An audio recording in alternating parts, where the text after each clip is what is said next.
Hello, everybody, and welcome to another Armchair Athletes live stream. My name is Corey, and this is Armchair Athletes, where it is our job to help you out-research your fantasy opponent.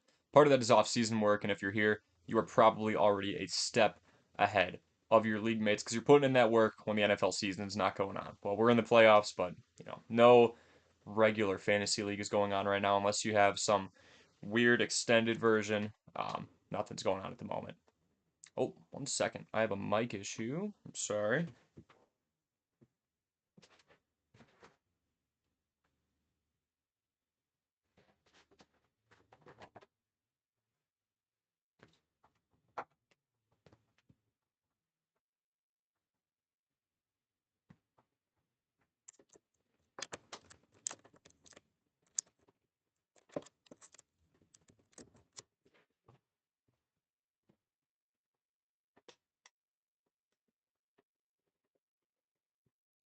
And just realized, oh, my mic isn't plugged in. So you probably heard something. Sure, it was my speaker or my microphone inside my computer going, but this should sound a little bit better. So again, welcome to Armchair Athletes, where it's our job to help you out research your fantasy opponent. If you're in here and you get any value out of the tier rankings that we're doing or any questions that we end up answering, any answers we give you that you see are valuable, make sure you like, make sure you subscribe. Also, make sure you check out our YouTube shorts. We do player overviews. Today we did the player overview for Travis Kelce in 2022. And Davante Adams. Davante Adams, that one's really interesting because obviously no more Aaron Rodgers. Derek Carr gone now too, so he was getting passes thrown to him from Jared Stidham. We don't really know the situation in Las Vegas. Maybe Tom Brady goes there.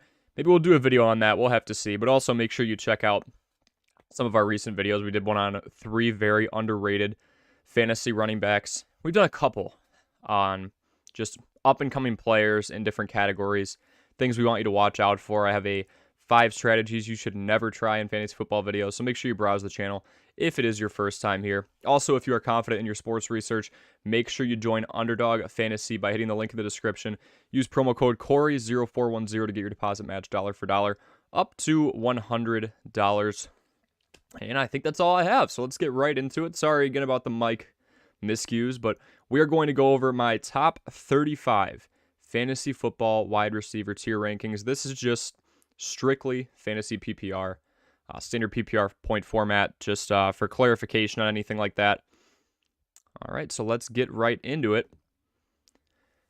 Starting off in the S tier, I mean, he's the thumbnail for a reason, obviously. It's going to be Justin Jefferson. He broke Randy Moss's record for yards through 3 seasons by nearly 700. Jefferson also caught 33% of the Minnesota Vikings passes in 2022. The guy's a main contributor. His market value is amazing because of the amount of usage he gets. We already know what he does with his chances. Didn't have as many touchdowns this year, but was on pace for a while, actually, to break Megatron's yards record. Yes, he would have had an extra game. Teams started doubling him more.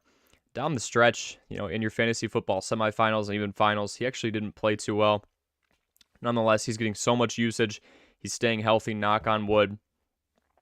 Justin Jefferson gets the opportunities and has been by far the best wide receiver in the league. And he was fantasy wide receiver 1 this year. I would draft him first out of anybody else. I wouldn't blame anybody even for taking him first overall in a PPR format because, again, you are getting credit for those catches. Let's go to number 2. We're going to take Tyreek Hill. Tyreek Hill, leaving Patrick Mahomes, and a lot of these guys, they recently left the team or they had a new quarterback throwing to them. There were a lot of different factors. Tyreek Hill was second in fantasy PPR scoring, but he was also second in receptions. Guess who was first in receptions? Justin Jefferson. So if you're seeing a pattern between usage and productivity here, I mean, these guys, they're getting more receptions than anybody else in the league for a reason. Volume is key, and we definitely know what Cheetah does in the open field. Having Jalen Waddle in that wide receiving core was definitely nice to supplement Tyreek Hill. Let's stay in the S tier. Again, this is the top 35, folks. Welcome in if you are just joining. Let's go Davante Adams. Speaking of people who have plenty of factors around them, Davante Adams, he caught a league-high 14 touchdowns. In his first year without Aaron Rodgers, that was not a career high, but he still had a great year relative to everything he has done in the past. It was Derek Carr. It was Jared Stidham. Davante Adams produced extremely well this year. Next, we will go to number 4. We're going to stay in the S tier. It's Stefon Diggs. I mean, we did a YouTube short on this guy not too long ago. If you want to talk about aging like fine wine, he's about to be 30 years old. Yet, this is the first time in Stefon Diggs' career that he has gone back-to-back seasons with 1,000 receiving yards and 10 touchdowns. He had never done that in back-to-back seasons before. Now he's about to turn 30, and this is the first time he has ever done it. So lots of upside with Stefon Diggs. The high usage, we know the high-flying passing offense of the Buffalo Bills, obviously still in the playoffs for a reason. That offense has been electric. They nearly got knocked out by Skylar Thompson and the Miami Dolphins, but nonetheless, Stefon Diggs getting plenty of usage. And our last guy in the S tier, I don't think anybody should have too many problems with this. We've seen the upside with Cooper Kupp. Kupp has 2 seasons where he played in every game out of the 6 years he's been in the NFL, but he also has 2 seasons where he missed at least 8 games, with this most previous season being 1. 30 years old is on the horizon. Look, we saw Cooper Kupp's upside in 2021 with 145 receptions, 1,947 yards, and 16 touchdowns as well. I think Cooper Kupp just needs to stay on the field. That's literally it. We saw the reliance between Matthew Stafford and Cooper Kupp. He was a guaranteed 10 to 12 to 15 targets nearly every single game. So that will wrap up our S tier. Let's go over to the A tier, not far behind. Speaking of guys who just had a little bit of injury issues, but nonetheless still produced very well. Still had a 1,000-yard season. We're talking about Jamar Chase. Jamar Chase, despite missing 5 games, he still led the Bengals in targets. He still led the Bengals in receptions. He still led the Bengals in receiving yards, touchdowns, even though he only played 12 games. And the majority of the other pass catchers, we're even talking about Hayden Hurst, who had some injury issues as well. They played in the majority of games too. So the chemistry that Jamar Chase and Joe Burrow have is insane. Obviously went to LSU together a couple of years ago, won that championship. I can't put a guy who had a better rookie year than Justin Jefferson not too long ago lower than 6. So we're going to have Jamar Chase right now at least at wide receiver 6. And again, folks, there might be some rookie wide receivers that end up cracking this top 35. I guarantee there will be. We just haven't dove into them too much yet. This is more or less my reaction coming out of the season and where I would draft all of these guys right now and in what order. Once the draft happens, it's a completely different animal. But right now, we've got Jamar Chase at wide receiver 6. Let's stay in the 8s here. Number 7, you could argue this guy's a little bit higher. You could argue he's a little bit lower. I still think he's one of the best wide receivers in the game. He just has to stay healthy, and I feel like that's becoming a pattern now, right? We talked about Cooper Kupp, Jamar Chase, now DeAndre Hopkins. DeAndre Hopkins missed 2 games through his first 8 years, and this is what worries me, right? A lot of people would say, I'll put him in the S tier. He missed 2 games through his first 8 seasons. He has missed 17 games in the last 2 seasons. So anytime you have durability really coming into question, obviously Cliff Kingsbury is no longer the head coach for Arizona. I'm not sure he'll be the head coach for anybody. He got a one-way ticket to Thailand. There's a headline. Doesn't seem to be interested at all at talking to any head coaches. So very interesting situation there. Nonetheless, DeAndre Hopkins, one of the best wide receivers in the game, missing 17 games in the last 2 seasons. That's raising some red flags for me. 31 years old is just around the corner. He turned 31 this offseason.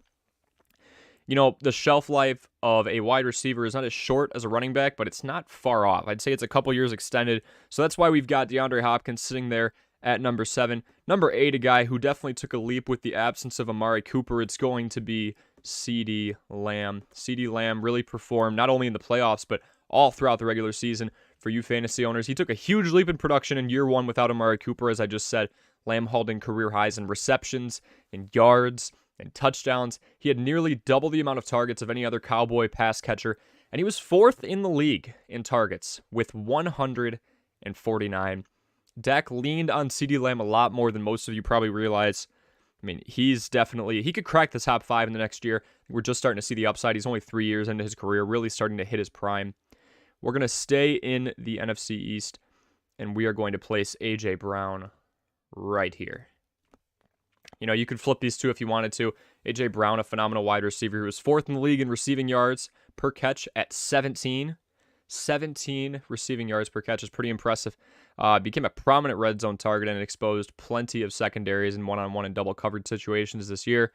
He's playing in a pretty tough division, too. When you look at the opposing defenses he's got to go up against, obviously the Cowboys secondary, that matchup with Trayvon Diggs if they choose to go man, otherwise getting plenty of help from Brown and others. The Commanders, who were the worst team in this division, still nearly made the playoffs, but they started Carson Wentz a couple weeks too much. And then obviously the New York Giants. So some tough opposition for 6 out of the 17 games that A.J. Brown plays in a year, but he still had a career year.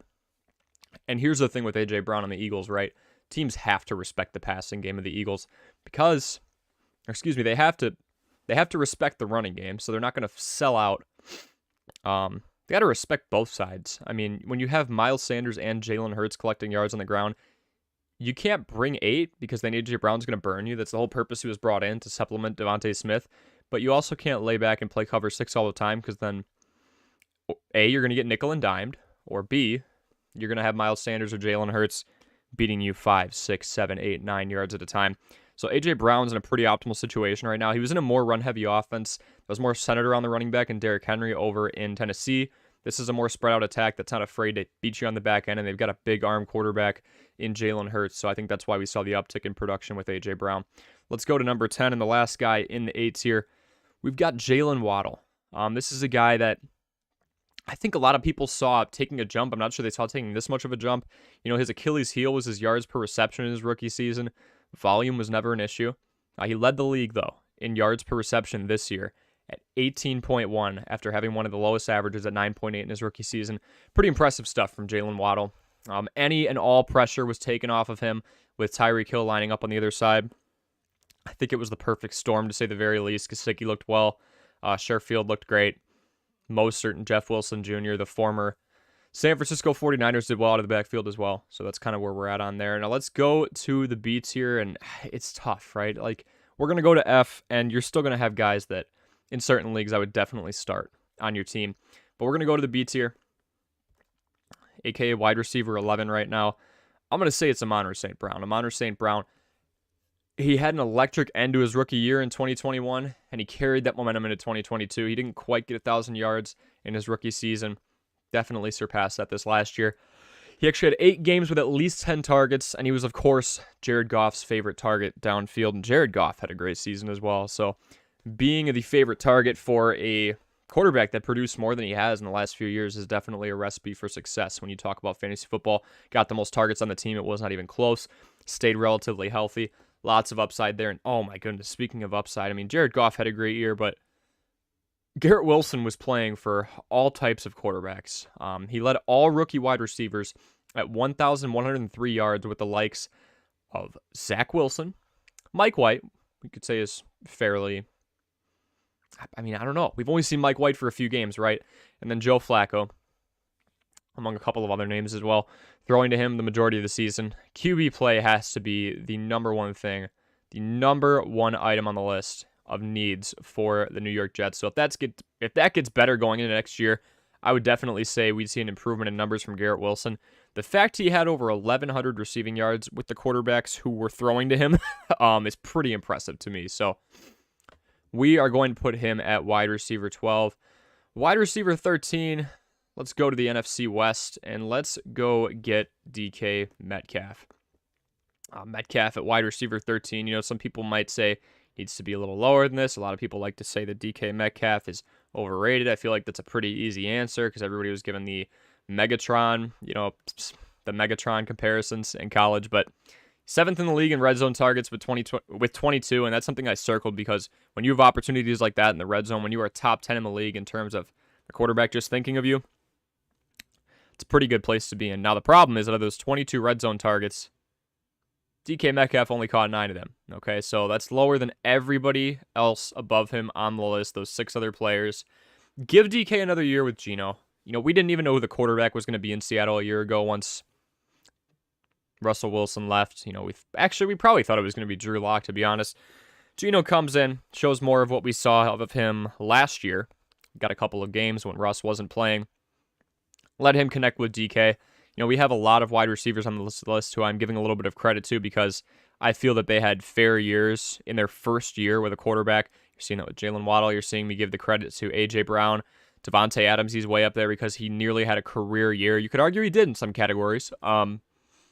With Derek Carr and Jared Stidham and, not Aaron Rodgers. So DK is going to sit in there at 13 because of the opportunities he's had in the red zone, and it was year 1 in a new system for him.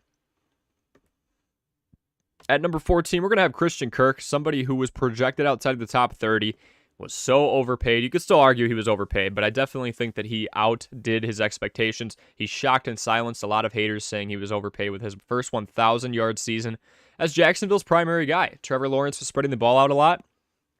He is not the only Jaguar, Christian Kirk, who is on this list. Lawrence and Burrow. You're going to hear those names a lot in terms of guys who are just able to spread the ball around a ton to their different weapons. Let's go to number 15 and the last guy in B tier.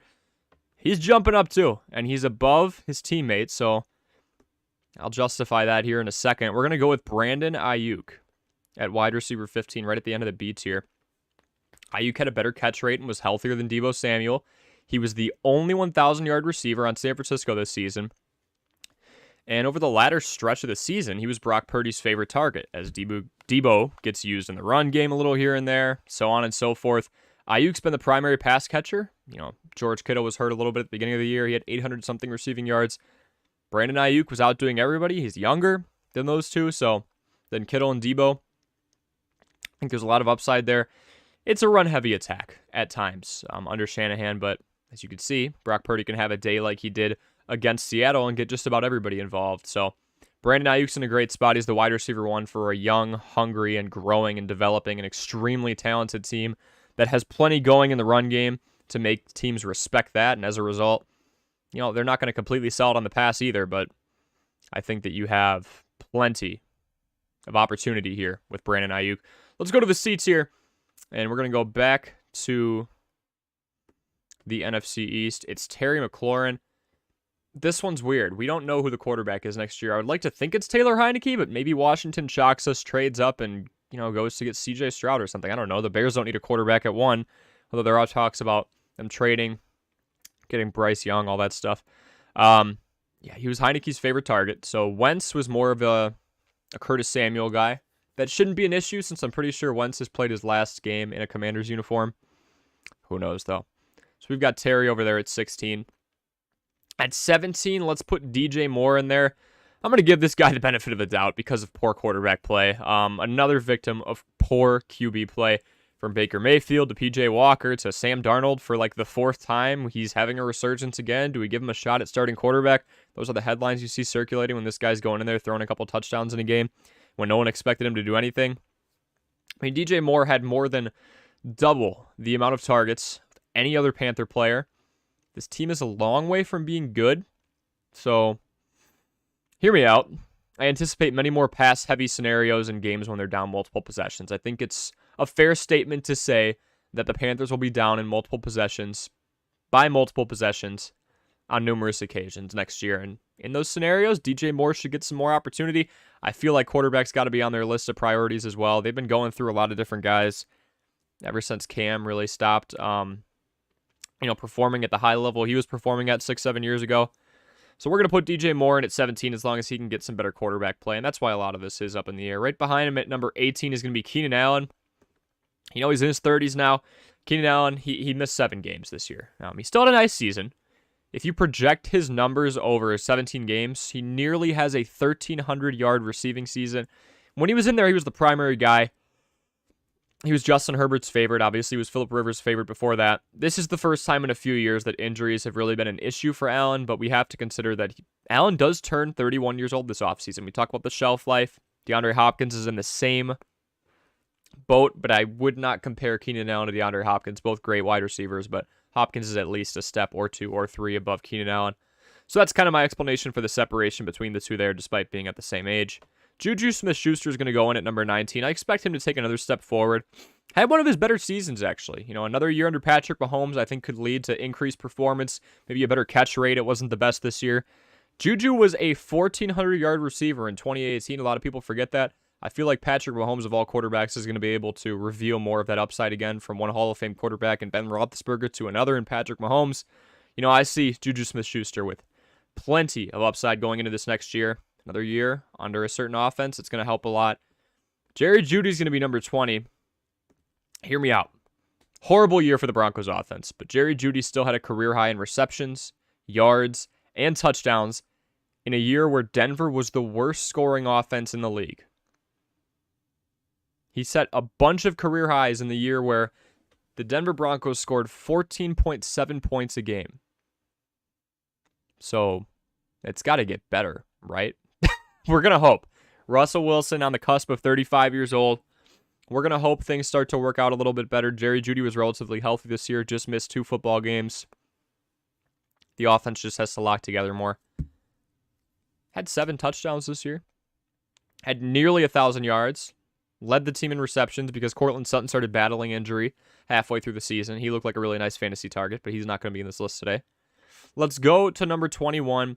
It's T. Higgins. I talked before about how I am going to mention multiple times Joe Burrow and Trevor Lawrence can spread the ball out. It's the second year in a row where T. Higgins broke 1,000 yards with Chase by his side. And yes, Jamar Chase missed a few games this year, but few quarterbacks spread the ball around as much and as effectively as Joe Burrow. Career high 7 touchdowns this year for T. Higgins as well. A lot to like with this Bengals offense, and there's plenty of room for him, even if Jamar Chase does play in all the games, because like I said before, last year, he also broke the 1,000-yard barrier, even though Jamar Chase was completely healthy and actually had a better year than this year. Number 22, another one with quarterback question marks. I feel like it's getting redundant, but we just don't know where Tom Brady's going to go. Is he going to stay? Is he going to play anymore? I feel like he loves the game too much to retire, but Father Time has to kick in eventually, right? I don't know. No clue what the quarterback situation looks like in Tampa Bay next year. If it's Tom Brady, Godwin should be a bit higher than the 22 spot. If it's a backup, maybe lower. If they draft somebody, maybe he's right here. I met myself in the middle here. Wide receiver 23, we're going to go back to the NFC West. We mentioned this guy before. We're putting him a decent amount of spots behind Brandon Ayuk. It is Deebo Samuel.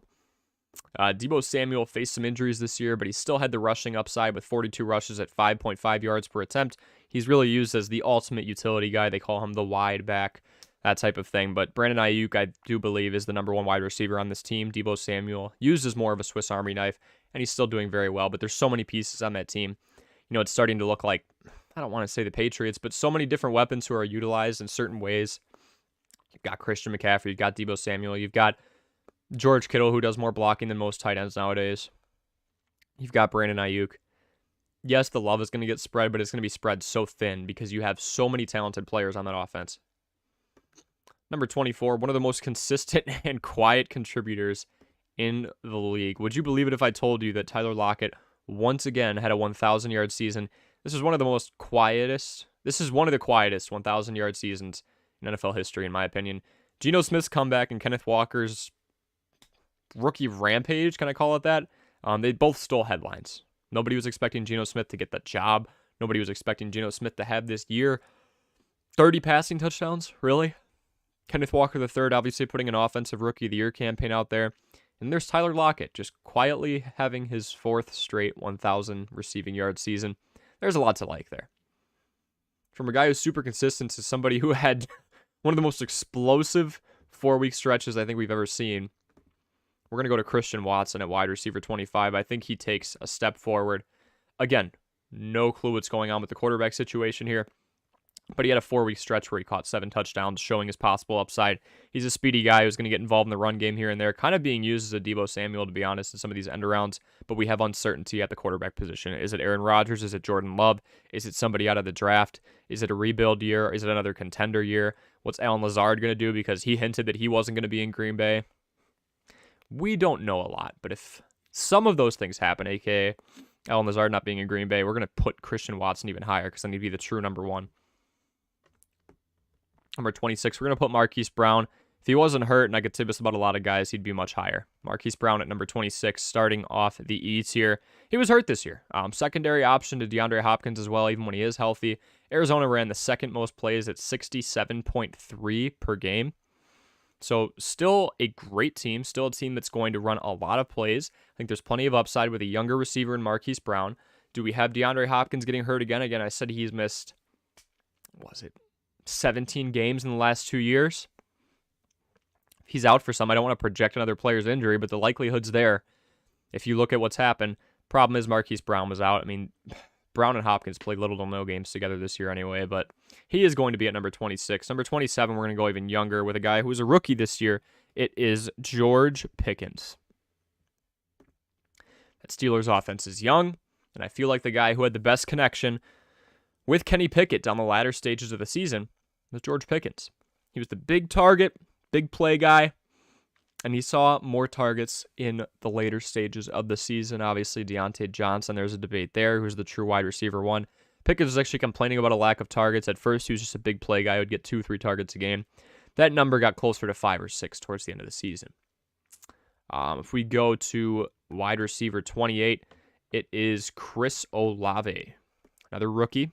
Another guy who I wouldn't say had the best QB play, but it wasn't the worst. Andy Dalton was in there. 18 touchdowns, 9 interceptions. It was supposed to be Jameis Winston coming back from injury, and he kind of just lost his job.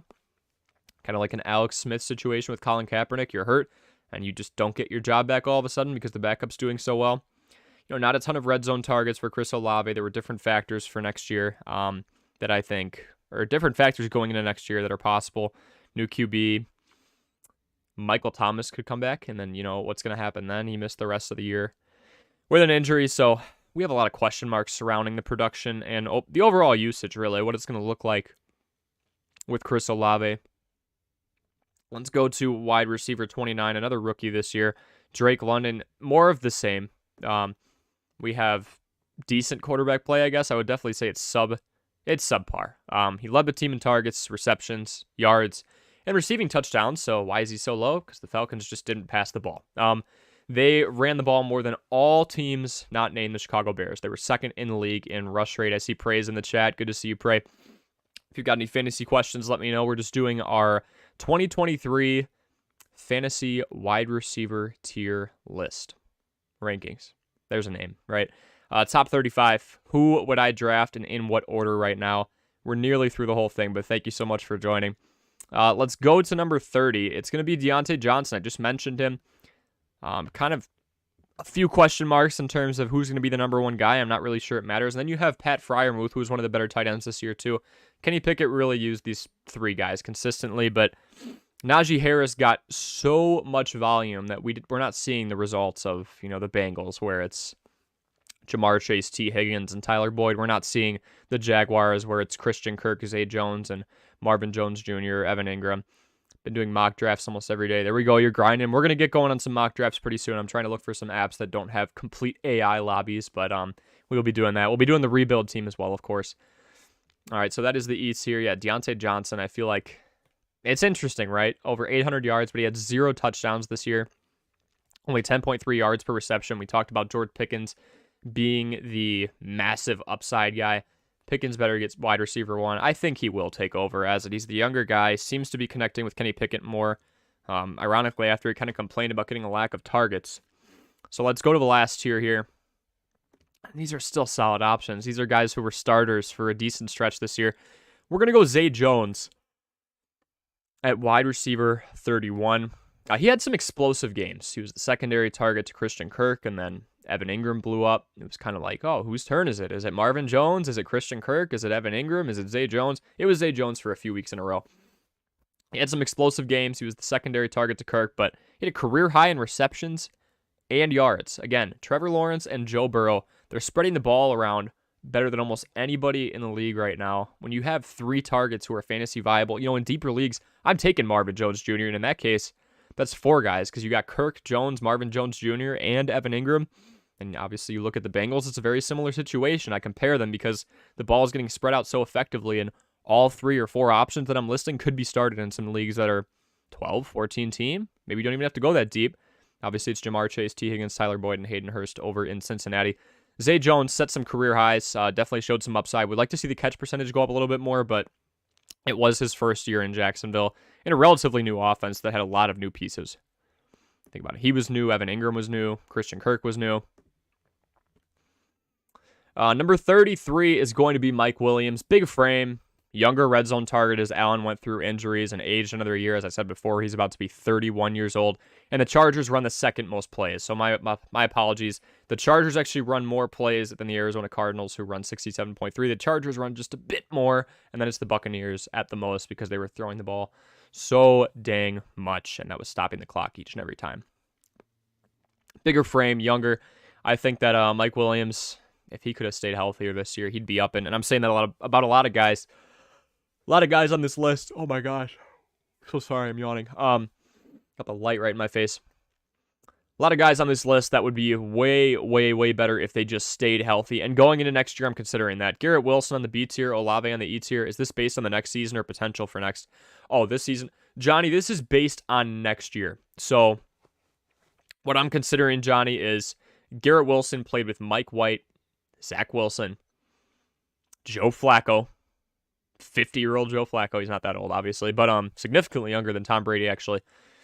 I'm considering that the Jets are seeing getting a new quarterback as priority one. They'll get a new quarterback, and Garrett Wilson, who had 1,100 yards, more than any other rookie with subpar QB play, will do better with another quarterback at the helm. That's kind of what I was looking at. So yeah, this is going into next season, Johnny.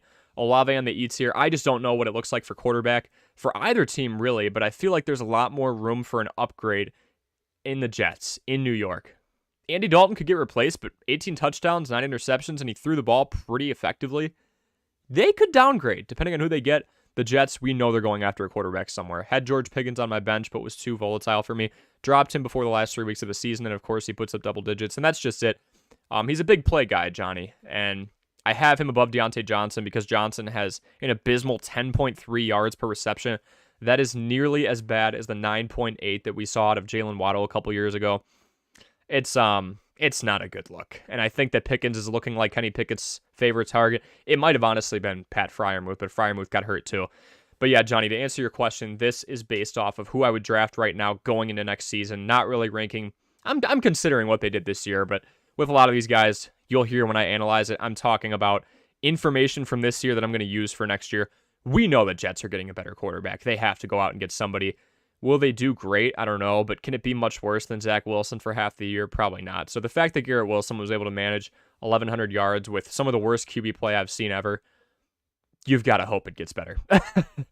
Let's go on to wide receiver 33. Make sure you guys leave a like and subscribe. Thanks so much for dropping in. I see we've got a couple in here. I see Prey. I see Johnny. Thank you guys for dropping in. I appreciate you guys as always. I'll admit it that I was offered Kirk for Olave, but held out due to Olave's promising season. Great list. Thanks so much, Johnny. Yeah, Kirk blew a lot of people out of the water. A lot of expectations out of the water. All these overpaid tabs going on him. I don't know. Chris Olave, he's been consistent, but again, we had a guy in Andy Dalton who wasn't really throwing the ball down the field a ton. If the Jets don't get a quarterback, Mike White will start. So pray, Mike White is a free agent, so they've got to extend him if they want him. I'm really curious to see if he gets extended before the draft or at all. If he doesn't get extended before the draft, I'm assuming they let him fly, and they're going to try and trade up. They had a losing record, but they barely missed the playoffs, so the Jets don't have the best pick. I would expect the Jets to be one of those teams that's going to trade up. You have, in my opinion, one of the best wide receivers, the best young wide receivers in the league in Garrett Wilson. I need to see them go after a better quarterback. Mike White can play the whole year, maybe. Maybe they sign him to a 1-year contract. Otherwise, if they don't sign Mike White, they got to go out and get somebody because obviously Zach Wilson isn't it. But Garrett Wilson is somebody I think could do so extremely well. He could crack the top 10 if they went out and got somebody like, I don't know, if Aaron Rodgers went over there. Yes, Rodgers looks a little bit washed, but compare his bad season to Zach Wilson's best moments, and you're going to see a pretty big gap between the two. So that's where we're at there.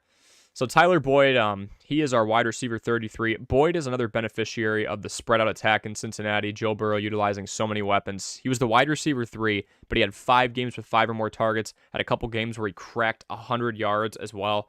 There are not a lot of wide receiver 3s who get a 100-yard game. Tyler Boyd had 2. The usage is there. One of the better games he's had in his career for sure. And then wide receiver number 34, we've only got 2 left here. Gabe Davis just barely snuck in because he did start to get some more targets. He had over 90 targets this year. Big play Gabe. Everybody was saying he's only a big play target. He's only going to get the deep balls. I mean, he had more usage this year. My issue with him is he was 48 for 93. He had 93 footballs thrown his way from Josh Allen. He caught 48 of them. You could credit it to Josh Allen's bad elbow. I really just think that him and Gabe Davis are not connecting a ton. But yes, he is 3rd in the league at 17.4 yards per reception. So he's going to get a lot of big plays. That's the upside. Gabe Davis is going to drop you 30 once or twice a year. And he's going to drop you 5 or 6 a lot of different times. I'm curious to see if the Bills go after another wide receiver too and continue to try and get weapons for Josh Allen behind Stefon Diggs. Isaiah McKenzie was used a lot. He had some frequency as well. Gabe Davis was technically the wide receiver too. It's just we have a guy who barely caught half of his passes, and that really concerns me, especially considering he's been in that system a couple years now with Josh Allen. I was expecting in year 3 a bit of an uptick in terms of just catch percentage. They take so many deep shots with him, though. That's why it's lower. So hopefully we can get some more volume underneath so we can get some more guaranteed catches, because 2 catches for 45 yards doesn't really make a lot of fantasy owners happy unless they get a touchdown in there, which he gets here and there. Number 35, this guy impressed me a lot. He was Mr. Consistent. He had a 7 or 8 game stretch where he was scoring in the double digits. It's Donovan Peoples-Jones. I think Peoples-Jones, one of the most impressive guys who just ran under the radar and was extremely consistent all year. He took another step forward in year 3 with the Cleveland Browns. Again, all things considered, right? Not the best quarterback play. Over 800 yards. Jacoby Brissett deserves his flowers. He did well this year. But Donovan Peoples-Jones actually played the most snaps of any Browns receiver. Anybody. So, more than Amari Cooper. More than anybody else in that receiving core. Joku was hurt a lot, so you've got to consider the tight end position. You know, somebody I think is going to be utilized a lot. I still think Donovan Peoples-Jones has plenty of upside. It'll be Deshaun Watson the entire year next year, so we also got to consider that. I think there's a lot to like there in terms of Donovan Peoples-Jones' upside, to say the very least. And that is our 35. So I hope you guys enjoyed. I'm going to do a quick, what is it called? Weddle. I just want to see who it is today, so I'll do this on the stream, and then I'll jump off. If you guys have any fantasy football questions, any questions about the channel, let me know. We've got 3 videos in the last week and a half that we've dropped. Pretty proud of them. We did 10 lessons we learned, some up-and-comers, and then we've got 3 running backs who are running extremely under the radar. Did probably the most in-depth research I've done yet on this channel in that last video, and that was just released yesterday, so go give that a watch. It's 5 minutes. Tried some new things out editing, and I hope you all like it. But let's go here. So there's the 35 list. Actually, I don't want to ruin the proportion of this, so I'm just going to go in there.